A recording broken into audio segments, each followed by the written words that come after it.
नमस्कार मैत्रिणींनो, रंजना किचनमध्ये तुमचं अगदी मनापासून स्वागत आहे. आज आपल्याला बनवायचे आहे कलरबाज आणि गव्हाच्या पिठाच्या टम फुगणाऱ्या, तेलकट न होणाऱ्या पुऱ्या. कोणत्याही सणाला म्हटलं का आपण पुरी करतो, पण तेलकटपणा असल्यामुळे आपण पुरी करायचा कंटाळा करतो. पण ह्या पद्धतीत तुम्ही पुरी करा, तेलकट तर होणारच नाही, पण टमसुद्धा फुगणारी आहे आणि दिवसभर फुगून राहणारी पुरी अशी बनवायची आहे आपल्याला. त्यासाठी वाटीभर आपल्याला पाणी घ्यायचं आहे. त्यामध्ये 1 चमचा साखर घालायची आहे.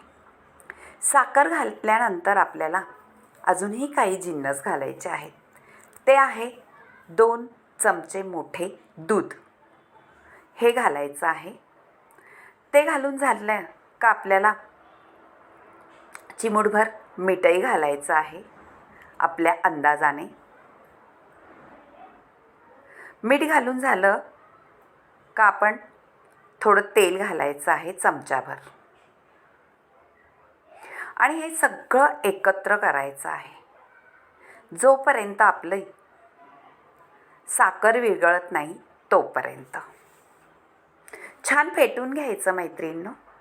तेल, दूध, साखर, मीठ, पाणी हे सगळं छान फेटल्यानंतर आपली पुरी छान टम तर फुगेल, पण तेलकटही होणार नाही आणि चिवटही होणार नाही. दिवसभर मऊ लुसलुशीत अशी पुरी तयार होणार आहे. आता हे पाणी आपल्याला असं हलवून घेतल्यानंतर साखर विरघळलेली आहे पहा छान अशी. आता ह्या पाण्यामध्ये आपल्याला पीठ मळायचं आहे. पीठ तुमच्या अंदाजाने घ्या, जसं तुम्हाला तुमच्या घरात हवंय त्याप्रमाणे. पण ह्या पद्धतीत केला. गव्हाचं पीठ आहे, चाळून घ्यायचं मैत्रिणींनो. बाहेरून दळून आणलं का आपण चाळून घ्यायची असतात पिठं. घरची चक्की असली तर पिठं नाही चाळलं तरीसुद्धा चालते. आता ह्या पाण्यामध्ये 1 वाटी गव्हाचं पीठ घातलेलं आहे. अजूनही आपल्याला पीठ लागणार आहे 1 वाटी अजून. ते सुद्धा छान चाळून घ्यायचं आहे आणि त्यामध्ये 1 मोठा चमचा रवा घालायचा आहे. मैत्रिणींनो, रव्याने सुद्धा छान कुरकुरीत अशी आणि टम फुगते आणि कलरही सुंदर येतो मैत्रिणींनो आपल्या पुरीचा. कधी तुम्ही अशी पुरी करून पाहिलेत का? नसली पाहिली तर नक्की करून पहा आणि रंजना किचनला लाईक करा, शेअर करा, कमेंट करायला विसरू नका आणि सबस्क्राईब करा. पीठ मळायची ही ट्रिक नक्की लक्षात ठेवा. 1 वाटी आपलं पाणी होतं, त्यामध्ये 2 वाट्या पीठ मळलेलं आहे आणि जर लागलं तर थोडेसे हबके टाकायचे पाण्याचे. आता पीठ मळून झालेलं आहे. वरून तेल लावून ठेवायचं आहे आणि 5 मिनटं हे पीठ बाजूला ठेवून द्यायचं आहे. त्यानंतर आपल्याला पुऱ्या लाटून घ्यायचं आहे मैत्रिणींनो, म्हणजे आपला रवा छान फुलेल त्याच्यामध्ये. आता झालेली आहे 5 मिनटं. मी पुऱ्या लाटायला घेणार आहे. मैत्रिणींनो, कोणी पाहुणे आले किंवा काही सण असला तर आपण खीरपुरी करतो, श्रीखंडपुरी करतो. आमरसाच्या वेळेससुद्धा आपण आमरसपुरी करतो. पण कधीकधी आपल्या पुऱ्या चिवट होतात, कडक होतात, दिसायलाही अशा लाल दिसतात. पण ह्या पद्धतीत तुम्ही केल्या तर नक्कीच डोळ्यात भरणाऱ्या पुऱ्या, कलरबाज होणार, टम फुगणाऱ्या.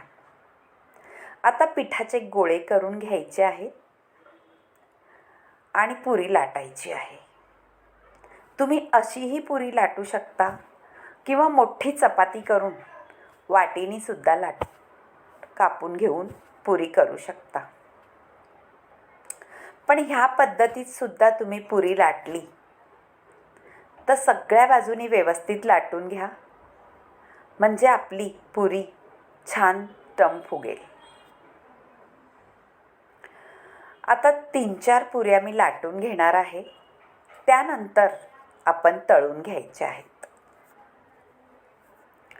मैत्रिणींनो, पुरी म्हटलं का मुलांच्या आवडीची. बटाट्याची भाजी पुरी बरोबर छान लागते. तुम्ही पिवळा बटाटा करा, सुक्की भाजी आणि पुरी बरोबर अगदी छान लागते. अशा पुऱ्या आपण लाटून घेऊ आणि नंतर तेल गरम करायला ठेवू.